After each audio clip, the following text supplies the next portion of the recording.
Hey, what's up? I'm Jordan from the Ready Set, and you are watching Front Row Live Entertainment. What's up, guys? Robert Herrera here with Front Row Live Entertainment. We're hanging out backstage at Wango Tango with Jordan of the Ready Set. How you What's doing, up, man? man? Doing good. How are you? Doing good. How's it looking so far? I know it's still early for the show. It's looking good. You know, we're just hanging out in the comfy little trailer here. You know, just lounging, getting ready, getting Nice. sound check on, and yeah, it should be a fun time. Your first single, Love Like Whoa, hit platinum. Yeah. Congrats on that. Thank you. Crazy. Did you think it was going to go that high? I didn't know. I wanted, my goal for it was like for it to be gold. So when it went like platinum, I was like, oh wow, that's amazing. That's nuts. It blows my mind that like that many people had like listened to the song and everything. So it's amazing. I'm very very thankful for that.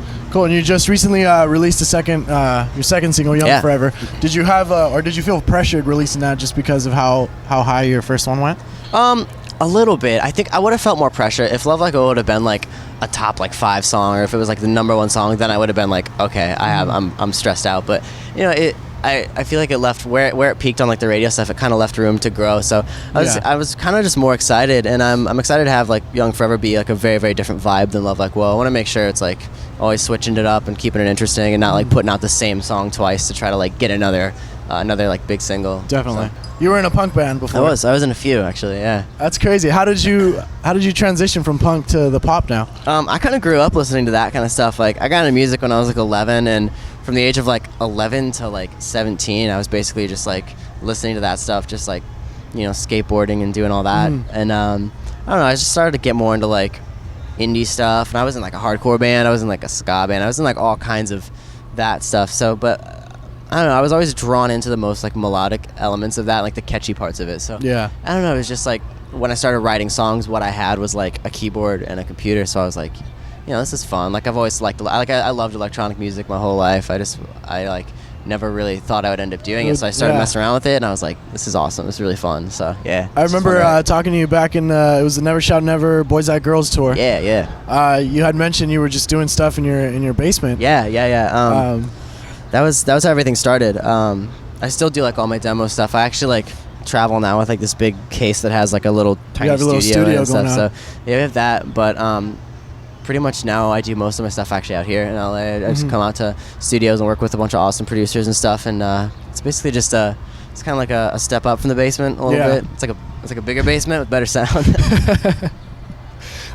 Where do you get most of your influence when you're writing? Now it's kind of from everything. Like I try not to take too much from like one certain, I guess, artist or style or anything. I definitely like try to listen to everything I possibly can. I like to just go through like and listen to like the top iTunes charts. I like to just find new music and try to get inspired from like the most, I guess, obscure thing I can possibly find. Like I definitely don't want to be like just writing from like the perspective of like pop. Like I definitely want to bring all kinds of different elements into it and just kind of keep it real diverse and interesting. You were saying earlier you've been doing press here in LA for this week, and you were just on Mark or Hoppus on Music. Yeah. What was it like being with Mark Hoppus? That's awesome. I obviously had been, I mean, as everybody else is, I was a huge fan of Blink-182 growing up, and still am. So I was actually kind of like nervous to do that interview. Usually I'm pretty like, yeah, interview cool, and usually I don't get like starstruck meeting people, but I was kind of like, oh man, all right. It's like, I don't know, there's probably like some of the weirdest like answers I could have given in that interview just because I was like nervous about it, but no, it's cool. He's a cool guy for sure. You had a Young Forever deluxe single released on there, and you had a new song on that, Operator.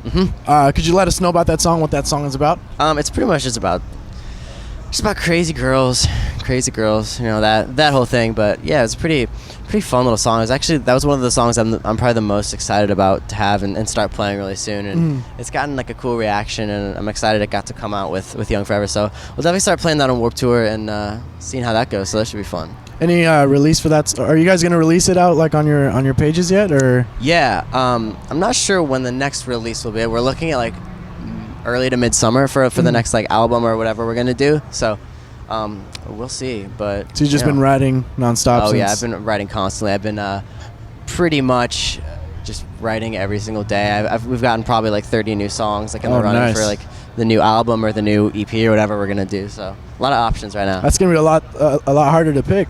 Yeah, exactly. But it's good. I want to try to, you know, make the options very very broad and I don't know, pick my favorites and then leave it in the hands of whoever, everybody else, and be like, which ones you pick? I like all of them. You guys You guys can pick which ones you like. Great, great. So now that we were on topic with Warped Tour, this is your first year on Warped Tour for the whole tour. Yeah. I've actually never played any of it, so first time altogether. I haven't been in a while. Like I went a lot when I was younger, but it's been a few years, so I'm excited to see like the change and see how it's go. How are you gonna prepare for it?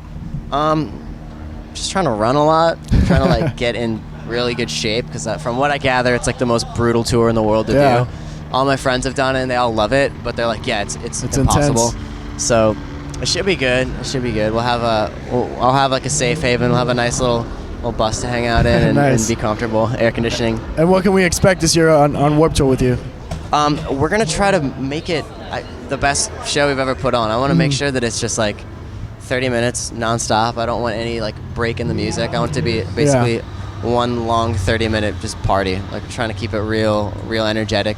I don't think we're playing any slow songs. It's just gonna be start to stop, just crazy. Great. So yeah, That's gonna be cool. We look forward to that. Thanks, man. So you want to give out any words to the fans or the viewers? Yes, thank you so much. Thanks for watching. Thanks for listening to the music. If you're interested, new single Young Forever is out on iTunes right now. You can go pick that up. Album I'm Alive, I'm Dreaming is also out, so check it out. And thanks again. Appreciate it. I love you.